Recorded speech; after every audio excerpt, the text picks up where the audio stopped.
안녕하세요, 헬렌입니다. 오늘 함께 이야기를 나눌 책은 더 해빙입니다. 이서윤, 홍주연이 함께 썼고 수호서재에서 펴냈습니다. 여러분, 부자가 되고 싶으신가요? 솔직히 아니라고 답하실 분은 없을 것 같아요. 옛날보다 전체적으로 더 잘 살게 되었지만 부에 대한 열망은 더 커진 것 같습니다. 누구나 원하지만 아무나 부자가 될 수 없다는 현실이 좀 안타까울 뿐이죠. 부자는 아주 소수의 사람들에게만 허락된 복일까요? 평범한 사람들은 절대 부자가 될 수 없을까요? 요즘은 아무리 열심히 돈을 벌고 모아도 옛날처럼 부자가 되기 쉽지 않다고 결론을 짓게 됩니다. 불어오르는 사다리가 무너졌다는 거예요. 저성장 시대에 접어들면서 일자리는 점점 줄어들고 투자를 할 만한 곳도 마땅치가 않아요. 부자가 되는 길이 전무해 보입니다. 그런데 실제로 부를 이룬 사람들이 꽤 많아 보이는 이유는 뭘까요? 그 사람들은 금수저에서 부모에게 받은 자산이 많을 거야 라고 생각하기 쉽죠. 자신의 힘으로만 부를 이룬 사람들이 분명히 있습니다. 그 비밀을 알고 싶으시죠? 이 책에 부와 행운을 가진 부자들의 비밀이 밝혀져 있습니다. 책의 제목인 해빙은 지금 가지고 있음을 느끼는 것을 뜻합니다.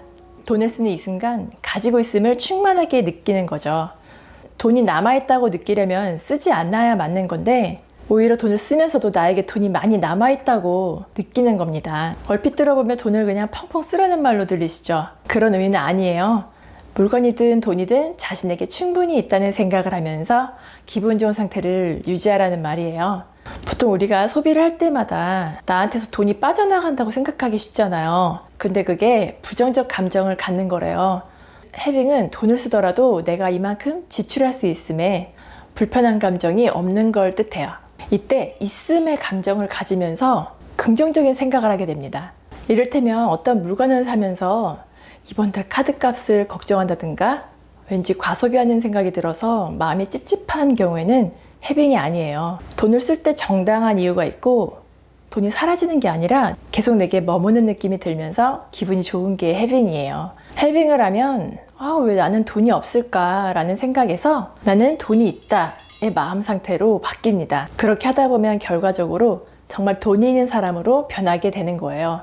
책에서는 누구나 부자가 될 수 있다고 말합니다. 누구나 사랑받을 자격이 있는 것처럼 부자가 될 자격을 갖고 태어났다는 거예요. 하지만 노력만으로는 부자가 되기 어려워요. 부를 끌어당기는 힘인 해빙이 동반되어야 됩니다. 해빙을 계속하면 돈을 쓰는 순간에도 불안 대신 있음을 느낄 수 있어요. 해빙은 낭비가 아니에요. 쉽게 이해를 돕기 위해서 예를 들면요. 조만간 내 연봉이 크게 오를 걸 알고 돈을 쓸 때는 마음이 참 편하잖아요. 소비를 할 때 마음에 불편함이 전혀 없을 거예요. 그게 바로 해빙이에요. 반대로 내가 시한부 인생이라고 칠게요. 그럼 살아갈 날이 얼마 남지 않았어요. 아무리 좋은 물건을 사더라도 크게 기쁘지 않을 거예요. 이건 낭비예요. 자신을 기쁘게 하기 위해서 돈을 쓰는 게 아닌 거죠. 해빙은 자신이 진정으로 원하는 것을 따라가는 거예요. 그러다 보면 과시적인 소비를 하지 않게 되고 스스로를 행복하게 만드는 내면의 힘을 얻게 되죠. 부자들은 모두 해빙을 하고 있습니다. 그들은 물질보다 에너지가 더 우선이라는 사실을 알고 있습니다. 우리의 감정은 대표적인 에너지 중에 하나입니다. 그리고 물질 중 하나는 돈이겠죠. 긍정적인 에너지로 돈을 누리면 더 큰 돈을 끌어당길 수 있습니다. 부자들은 돈이 있기 때문에 해빙을 하는 게 아니라 해빙을 해서 부자가 된 거예요. 그게 연쇄적으로 반복되면서 부를 이루게 된 거죠. 해빙은 단돈 1달러라도 지금 나에게 돈이 있다는 것에 집중하는 것부터 시작해요. 그 감정이 커져갈수록 돈을 벌 수 있는 내 능력과 돈을 가져다 준 세상에 더 감사하게 됩니다. 계속 또 큰 돈이 돌아올 것을 아는 게 진짜 부자의 마음입니다. 부자는 진짜 부자와 가짜 부자로 나뉘는데요. 가짜 부자는 돈을 쓸 때 돈이 충분하지 않다는 생각에 집착합니다. 그들에게 돈은 쓰면 안 되는 거예요.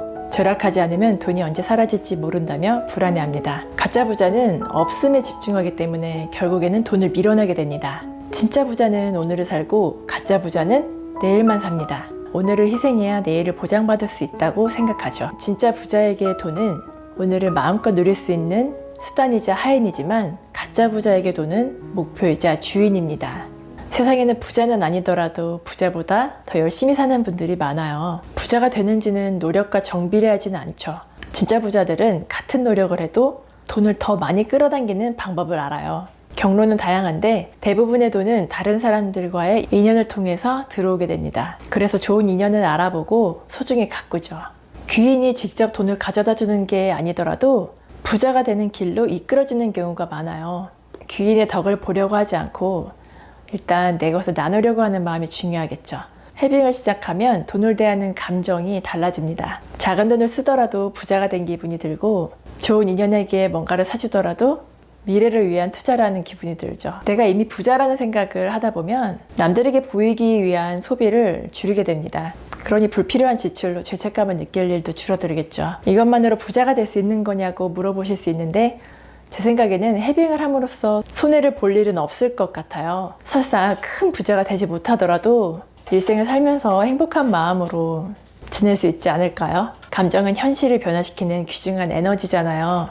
감정을 잘 활용하면 언젠가는 부를 가져다 줄 거라 믿습니다. 자신의 느낌으로 부를 창조하는 게 바로 해빙입니다. 지금 상황을 벗어나 더 좋은 곳으로 끌어줄 열쇠는 바로 우리 안에 있어요. 해빙의 핵심은 편안함이에요. 진정한 편안함이란 자신의 내면이 원하는 것과 행동이 일치하는 것을 말해요. 부자들은 돈에 대해서 그 편안한 마음을 유지합니다. 부자여서 마음이 편한 게 아니라 그 편한 마음이 부자로 이끌어준 거죠. 일, 사업, 투자, 소비를 할 때 편안한 마음이라면 당연히 결과도 좋겠죠. 반대로 불편한 마음이라면 결과가 어떻게 될까요? 물론 사람이기 때문에 불안한 감정을 가질 수는 있습니다. 불안은 자연스러운 감정이에요. 마치 우리가 배를 타면 파도에 휩쓸려서 이리저리 흔들리는 것처럼요. 대신 불안에 빠져서 목표를 잃어서는 안 됩니다. 부자로 향하는 항해를 하는 중에 역경이 있을 수는 있어요. 그런데 거기서 굴복하지 않고 항해를 지속해 나가야 해요. 보통 사람들은 불안한 나머지 잘 가고 있는 배의 방향을 갑자기 바꿔버리기도 합니다. 그럼 부자가 되는 길에서 멀어질 수가 있어요. 해빙을 하면서 편안함을 따라 행동하다 보면 자연스럽게 행운을 끌어올 수 있습니다. 아직 부자가 되지 못하셨다면 이 책에 나온 방법을 따라 하시면서 부자가 되는 길로 들어서시길 바랍니다. 오늘도 끝까지 함께 해주셔서 감사드리고요. 구독과 좋아요, 댓글은 큰 힘이 되니 꼭 기억해 주세요. 지금까지 헬렌이었습니다. 또 만나요.